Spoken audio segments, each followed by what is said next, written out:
জয় হিন্দ, জয় Bharat. Dear viewers, আপনারা হয়তো খবরই পাননি যে গত মাসে লাদাখে 30,000-এর বেশি মানুষ জড়ো হয়েছিল প্রোটেস্ট করবার জন্য। আমরা যারা ওয়েস্ট বেঙ্গলে থাকি তাদের কাছে এই 30,000 মানুষের সংখ্যাটা এমন কিছু বিশাল সংখ্যা মনে হবে না, কারণ আমাদের রাজ্যে জেলার কোনো পার্টির কোনো সাধারণ মিটিংয়ে কিন্তু এই 30,000-এর ভিড়টা থাকে। কিন্তু এখানে 30,000 মানে এই কেন্দ্রশাসিত অঞ্চলের জনসংখ্যার প্রায় 10%-এরও বেশি। লাদাখের এই বিপুল সংখ্যক মানুষ এখানে এক জায়গায় জড়ো হয়েছিল প্রতিবাদ করতে। এরপরে 6ই মার্চ লাদাখের প্রতিবাদী মানুষের সঙ্গে কেন্দ্রীয় সরকারের আলোচনার পর যখন কোনো ফল হয়নি, তখন লাদাখের বিশিষ্ট সোশ্যাল অ্যাক্টিভিস্ট সোনম ওয়াংচু সহ লাদাখের উপজাতি গোষ্ঠীদের আঞ্চলিক লিডাররা 21 দিনের অনশনে যাওয়ার সিদ্ধান্ত নেয়। আর আজ যখন এই ভিডিওটা বানাচ্ছি তখন অনশন আন্দোলনটা অলরেডি 19 দিন হয়ে গেল। সরকারের পক্ষ থেকে কিন্তু কোনো রকমের শব্দটা করা হচ্ছে না। আজকের এই ভিডিওটাতে আমরা লাদাখের এই আন্দোলনের মূল ইস্যুগুলো নিয়েই আলোচনা করব। লাদাখের মানুষের সমস্যার বিষয়গুলো বিস্তারিতভাবে আলোকপাত করব। আর এই বিস্তারিতভাবে আলোকপাত করবার জন্য বিষয়টাকে আমরা মূলত 4টে চ্যাপ্টারে ভেঙে ভেঙে আলোচনা করব। প্রথম চ্যাপ্টারে আমরা আলোচনা করব লাদাখের বর্তমান পলিটিক্যাল অ্যান্ড অ্যাডমিনিস্ট্রেটিভ অবস্থাটা কী। দ্বিতীয় চ্যাপ্টারে আমরা জানব আন্দোলনটা কেন হচ্ছে, আন্দোলনকারীদের দাবিটা কী। তৃতীয় চ্যাপ্টারে আমরা বলবো সরকার কেন এই আন্দোলনের কথায় একেবারেই কান দিচ্ছে না, মানে সরকার আসলে চাইছেটা কি। আর চতুর্থ চ্যাপ্টারে আমরা আলোচনা করব ফাইনালি সরকারের সঙ্গে আন্দোলনকারীদের কথাবার্তা চালিয়ে আলোচনার মাধ্যমে কি এই আন্দোলনের নিষ্পত্তি করা সম্ভব, যদি সম্ভব হয় তাহলে কোন পথে সম্ভব। চ্যাপ্টার 1-এ আমরা আলোচনা করব লাদাখের বর্তমান পলিটিক্যাল এবং অ্যাডমিনিস্ট্রেটিভ অবস্থাটা কি। দেখুন, আমরা সকলেই জানি যে 2019 সালের আগে আজকের লাদাখ এবং JNK জম্মু অ্যান্ড কাশ্মীর একত্রে একটাই রাজ্য ছিল। 2019-এ এটি দুটি পৃথক কেন্দ্রশাসিত অঞ্চলে বিভক্ত করে দেওয়া হয়। আমরা জানি একটা অংশ জম্মু অ্যান্ড কাশ্মীরের কেন্দ্রশাসিত অঞ্চল এবং অন্যটা আজকের এই লাদাখ কেন্দ্রশাসিত অঞ্চল। এরপরে জম্মু এবং কাশ্মীরের কেন্দ্রশাসিত অঞ্চলটা কিন্তু খুব দ্রুত গতিতে ইনফ্রাস্ট্রাকচার এবং ইনভেস্টমেন্টটা শুরু করে দেয়, মানে শুরু হয় আর কি। আর এখন তাদের বিধানসভা মানে লেজিসলেটিভ অ্যাসেম্বলিও কিন্তু তারা অলরেডি পেয়ে গেছে। কিন্তু লাদাখের কথা যদি আপনারা দেখেন, লাদাখকে সেই অর্থে কোনো রকমের অধিকার দেওয়া হয়নি। 2019 সালের আগে যখন জম্মু অ্যান্ড কাশ্মীর একটা পূর্ণ রাজ্য ছিল, লাদাখ থেকে কিন্তু 4 জন বিধায়ক ছিল জম্মু অ্যান্ড কাশ্মীরের বিধানসভায়। কিন্তু সেপারেশনের পরে এই সংখ্যাটা তো শূন্য নেমেই আসবে। আগামীতে জম্মু কাশ্মীরের মানুষ আমরা জানি ভোট দিতে পারবে, তাদের মুখ্যমন্ত্রী নির্বাচন করতে পারবে, অথচ লাদাখের মানুষকে কিন্তু কেন্দ্রশাসিত অঞ্চল হিসাবে থাকতে হবে কেন্দ্র সরকারের বসিয়ে দেওয়া লেফটেন্যান্ট গভর্নমেন্টের আন্ডারে। আশা করি এই অবধি আপনারা বুঝলেন যে বর্তমানে লাদাখের পলিটিক্যাল অ্যান্ড অ্যাডমিনিস্ট্রেটিভ অবস্থাটা কেমন। এবার চলুন আমরা চ্যাপ্টার 2-তে আলোচনা করি। চ্যাপ্টার 2-তে আমরা কি জানবো, এই যে আন্দোলনটা হচ্ছে লাদাখে, এই আন্দোলনটা কেন হচ্ছে, আন্দোলনকারীদের দাবিটা ঠিক কি। দেখুন, লাদাখের মানুষের কিন্তু 4টে প্রধান দাবি রয়েছে। এই 4টি দাবির কথা আমি বলছি, একটু মন দিয়ে শুনুন, কারণ এই ভিডিওর শেষে গিয়ে এই দাবিগুলো নিয়ে আমরা সমাধান সূত্র খোঁজার চেষ্টা করব। আন্দোলনরত লাদাখের মানুষের যে 4টে দাবি, তাদের মধ্যে প্রথম দাবিটা কি? দাবি 1 হলো লাদাখকে সংবিধানের 6ষ্ঠ তফসিলের অন্তর্ভুক্ত করা হোক, মানে লাদাখকে 6th শিডিউল অফ আওয়ার কনস্টিটিউশনের পার্ট করতে হবে। দাবি 2 কি? লাদাখকে পূর্ণ রাজ্যের মর্যাদা দেওয়া হোক। দাবি 3 কি? লাদাখ থেকে 2 জন সংসদ নির্বাচন করা হোক। এখানে মনে রাখতে হবে কারেন্টলি লাদাখ থেকে মাত্র 1 জন সংসদ রয়েছে এবং রাজ্যসভায় কিন্তু লাদাখ থেকে কোনো সংসদ নেই।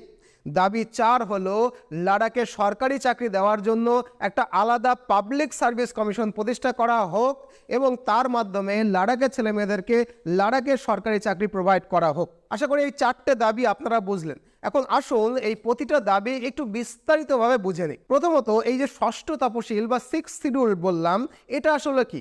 আসলে এই 6th শিডিউল আমাদের সংবিধানের একটা অংশ যা দেশের ট্রাইবাল জনগোষ্ঠীকে বা উপজাতি জনগোষ্ঠীকে প্রোটেক্ট করে। এই শিডিউল অনুযায়ী ট্রাইবাল এলাকায় তারা তাদের নিজস্ব অটোনোমাস ডিস্ট্রিক্ট কাউন্সিল এবং অটোনোমাস রিজিওনাল কাউন্সিল গঠন করতে পারে। বেসিক্যালি এই ইলেকট্রিক বডিরা তাদের উপজাতীয় এলাকাটাকেই কিন্তু স্বাধীনভাবে পরিচালনা করে, যাতে করে স্থানীয় পর্যায়ে উপজাতিরা তাদের জমি, বন এবং সামাজিক সাংস্কৃতিক রীতিনীতি সম্পর্কে তাদের নিজস্ব নিয়ম কানুন আইন তৈরি করতে পারে, যাতে বাইরের লোকজন তাদের জমি কিনতে না পারে, সম্পদ শোষণ করতে না পারে বা হরণ করতে না পারে। আজকের দিনে এই 6th শিডিউলটা অন্তর্ভুক্ত রয়েছে আসাম, মেঘালয়, ত্রিপুরা এবং মিজোরামের কিছু কিছু ট্রাইবাল এরিয়ার অংশগুলোতে। এখন আপনি ভাবতে পারেন যে লাদাখে তো কোনো বন জঙ্গল নেই, তাহলে লাদাখের মানুষ কেন এই 6ষ্ঠ শিডিউল বা 6th শিডিউল দাবি করছে? এর জন্য তারা 3টে কারণকে দেখাচ্ছে। প্রথমত, এটা সত্যি যে লাদাখে বন জঙ্গল নেই, কিন্তু প্রতিটা এলাকায় লাদাখের নিজস্ব প্রাকৃতিক জীব বৈচিত্র্য আছে। আন্দোলনকারীদের ব্যাখ্যা অনুযায়ী যদি লাদাখের এলাকার জলবায়ু কোনো রকমভাবে পরিবর্তন হয়ে যায়, মানে যদি এই এলাকার প্রকৃতিকে তোয়াক্কা না করে যেখানে সেখানে ইনফ্রাস্ট্রাকচার বানানো হয়, তাহলে সেটা লাদাখের জন্য অত্যন্ত বিপজ্জনক হবে। প্রাকৃতিক দুর্যোগ, আকস্মিক বন্যা বা ভূমিধসের ফ্রিকোয়েন্সি বৃদ্ধি পাবে। আজ যেমন হরকা বানে পুরো জসিমঠ ধ্বংস হয়ে গেছে, ভেসে গেছে, কালও লাদাখের এই আন্দোলনকারীদের মতে লাদাখও কিন্তু ধ্বংস হয়ে যাবে যদি প্রকৃতিকে বাঁচানো না যায়। আর দ্বিতীয়ত, লাদাখের সংখ্যাগরিষ্ঠ জনসংখ্যা প্রধানত তপশিলি উপজাতি বিভাগে পড়ে, মানে শিডিউল্ড ট্রাইব ক্যাটেগরিতে পড়ে। NCST অনুযায়ী লেহর জনসংখ্যার 66.8% হচ্ছে তপশিলি উপজাতি, কার্গিলে এটা 83% এবং কিছু কিছু এলাকায় তো 99% পর্যন্ত উপজাতি। 6th শিডিউলে বা 6ষ্ঠ তপশিলে অন্তর্ভুক্ত হলে লাদাখের সরকারি চাকরি কেবলমাত্র লাদাখের ভূমিপুত্রদের জন্যই সংরক্ষিত হবে, অথচ সর্বভারতীয় সব সরকারি চাকরিতে তারা ST কোটায় চাকরি পাবে, মানে বিরাট একটা অ্যাডভান্টেজ তারা পাবে। তৃতীয়ত, আমরা জানি যে অগাস্ট 2019-এ 370 নম্বর ধারা বাতিল হওয়ার পর থেকে লাদাখ এবং জম্মু কাশ্মীর আলাদা কেন্দ্রশাসিত অঞ্চলে বিভক্ত হয়ে গেছে। 370 নম্বর ধারা বাতিল নিয়ে লাদাখের জনগণের কিন্তু কোনো সমস্যা ছিল না, কিন্তু আর্টিকেল 370 বাতিলে লাদাখের কিন্তু কোনো কাজের কাজ হয়নি, কোনো উপকার হয়নি। কারণ JNK আগে একটা পূর্ণ রাজ্য ছিল, 2019-এর পরে এটি দুটি পৃথক কেন্দ্রশাসিত অঞ্চলে বিভাজন করে দেওয়া হয়। জম্মু অ্যান্ড কাশ্মীরের কেন্দ্রশাসিত অঞ্চল অলরেডি তাদের বিধানসভা মানে লেজিসলেটিভ অ্যাসেম্বলি পেয়েই গেছে, কিন্তু লাদাখের মানুষকে কিন্তু সেই অর্থে বিধানসভার সুযোগটা দেওয়া হয়নি। 2019 সালের আগে যখন জম্মু অ্যান্ড কাশ্মীর একটা পূর্ণ রাজ্য ছিল, লাদাখ থেকে 4 জন বিধায়ক ছিল জম্মু কাশ্মীর বিধানসভায়, কিন্তু আজ এই সংখ্যাটা শূন্যে নেমে এসেছে। আমরা জানি যে দিল্লিও কিন্তু একটা কেন্দ্রশাসিত অঞ্চল, কিন্তু সেখানে রাজ্য স্তরের সরকার আছে। দিল্লিতে মানুষ ভোট দিতে পারে, তাদের মুখ্যমন্ত্রী নির্বাচন করতে পারে।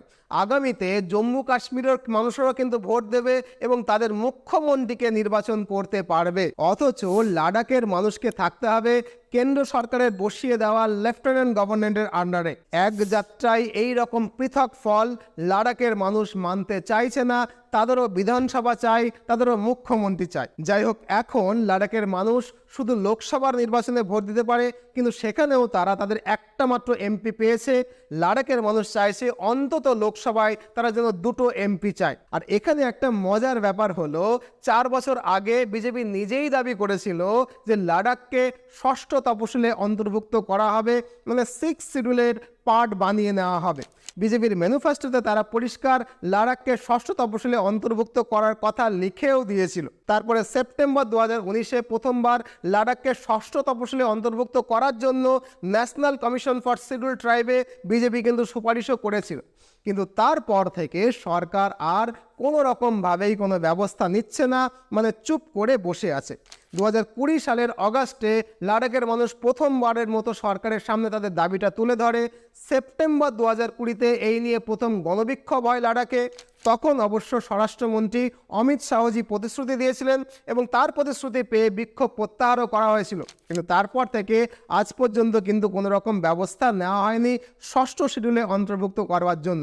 2021 সালের ডিসেম্বরে এবং 2022 সালের নভেম্বরেও কিন্তু আরও 2টো বড় বিক্ষোভ হয়েছিল। মাঝে এই নিয়ে সরকারের সঙ্গে আলোচনাও অনেকগুলো হয়েছিল, কিন্তু সরকার তাদের দাবি এই মুহূর্তে মানতে রাজি নয়। এই কারণেই আজকের এই 21 দিনের অনশন আন্দোলনটা চলছে।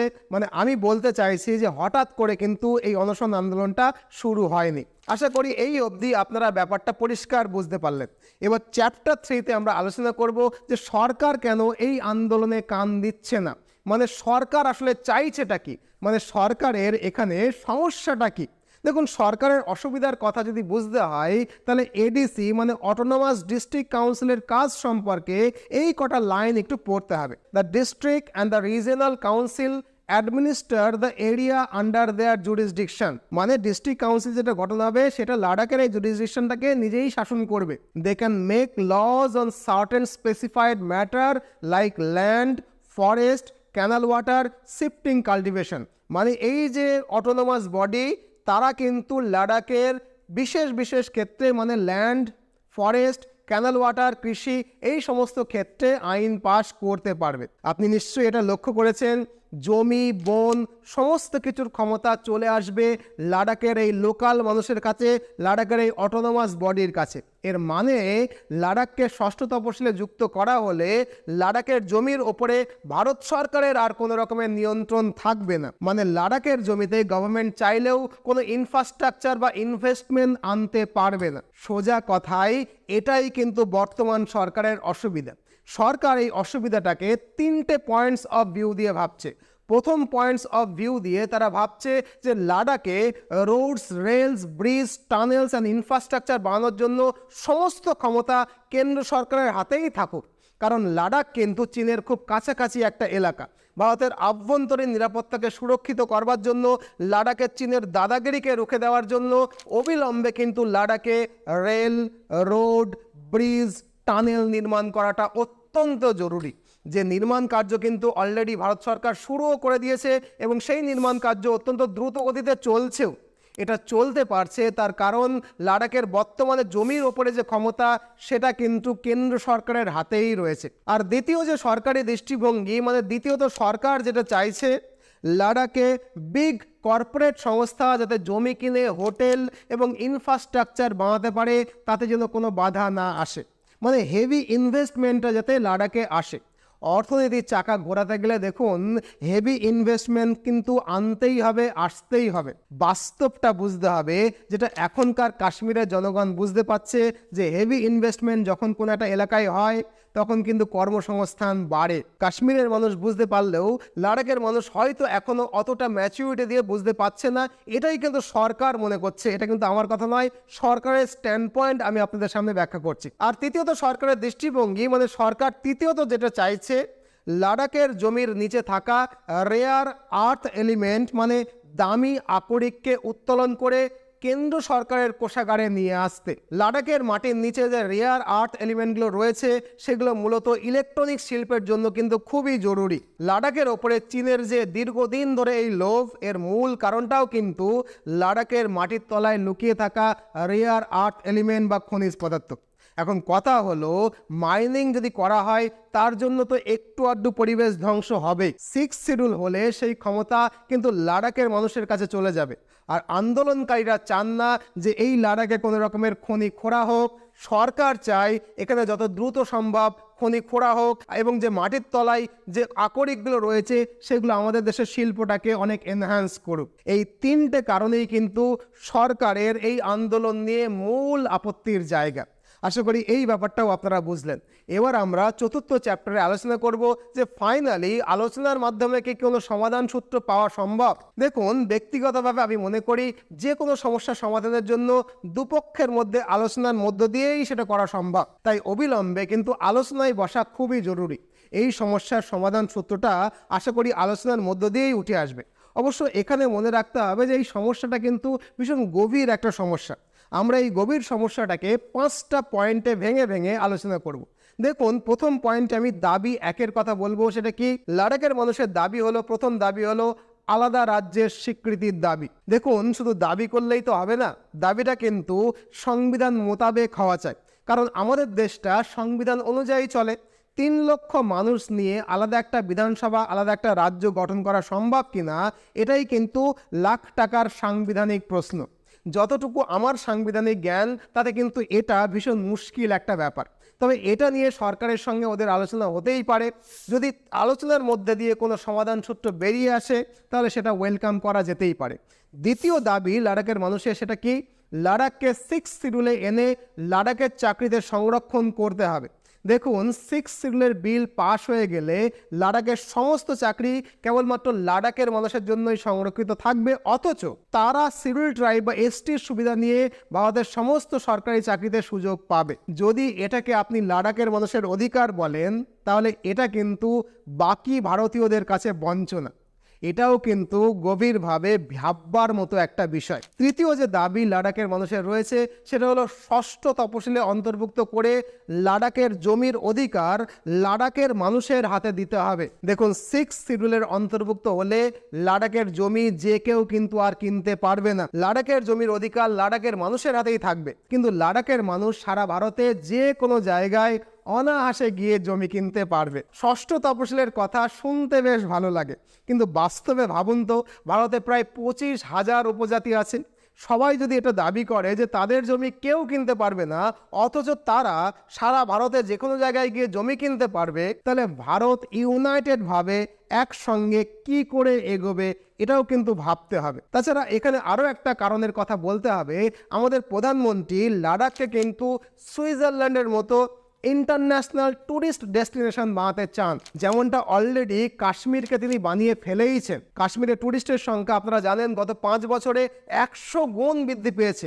আর এখন লাদাখকে যদি সুইজারল্যান্ডের মতো বানাতে হয়, তাহলে রোড, রেলস, ব্রিজ, টানেলস এবং ইনফ্রাস্ট্রাকচারের যে কাজ সেটা দ্রুত গতিতে হওয়া দরকার। যদি লাদাখ 6 শিডিউলের অন্তর্ভুক্ত হয়ে যায়, ইনফ্রাস্ট্রাকচার তৈরির যে কাজটা চলছে, দ্রুত গতিতে চলছে, সেটা কিন্তু স্লো ডাউন হয়ে যাবে। এখানে আপনি হয়তো বলতে পারেন যে যদি দরকার হয় লাদাখের মানুষের কথা শুনে এই ইনফ্রাস্ট্রাকচার তৈরির কাজটা না স্লো করে দেওয়া যেতে পারে, কিন্তু একটা কথা মনে রাখতে হবে যে ভারত সীমান্ত জুড়ে চীন কিন্তু খুব দ্রুত গতিতে ইনফ্রাস্ট্রাকচার তৈরি করছে। ভারতের আভ্যন্তরীণ সুরক্ষা এবং সীমান্ত সুরক্ষা নিরাপদ করবার জন্য ভারতকেও কিন্তু খুব দ্রুত গতিতেই ইনফ্রাস্ট্রাকচার তৈরি করতে হবে। আমরা স্লো করে দিতেই পারি, কিন্তু চীন কিন্তু তাদের ইনফ্রাস্ট্রাকচার তৈরির কাজটা স্লো করছে না, বরং গতি কিন্তু আরও বাড়িয়ে দিয়েছে।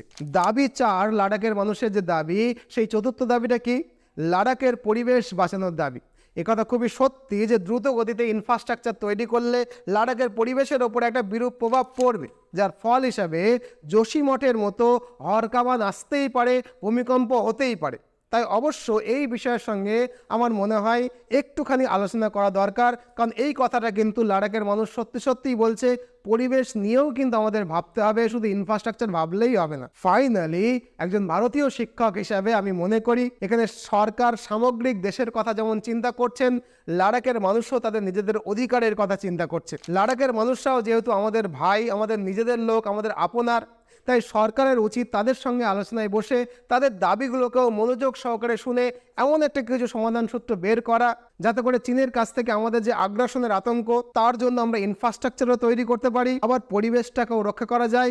লাদাখের মানুষের দাবি কিছু কিছু যেটা ভারতের সামগ্রিক ভারতের পক্ষে থাকবে, সেটার জন্য সমাধান সূত্র বের হয়। তো এই হলো এই ঘটনার ওপরে একটা সম্পূর্ণ নিরপেক্ষ আলোচনা। বাকিটা আপনারা যেটা মনে করেন এই ঘটনাটাকে সরকারের কিভাবে সামাল দেওয়া উচিত, এই আন্দোলনে সরকার রিয়াক্ট কিভাবে করছে, কিভাবে করা উচিত, সে বিষয়ে অবশ্যই কমেন্ট বক্সে আপনার মূল্যবান কমেন্ট জানাতে ভুলবেন না। আপনাদের প্রত্যেকের কমেন্ট পড়ার অপেক্ষায় আমি কিন্তু রইলাম। যারা ভিডিওটা দেখলেন নিশ্চয়ই ভিডিওটাকে একটা লাইক করবেন, নতুন হলে চ্যানেলটাকে সাবস্ক্রাইব করে দেবেন এবং পরিজনদের সঙ্গে এই ভিডিওটা শেয়ার করে দেবেন। ভালো থাকুন, সর্বদা ভারতের পক্ষে থাকুন। নতুন ভিডিও নিয়ে আবার দেখা হবে। জয় হিন্দ, জয় ভারত।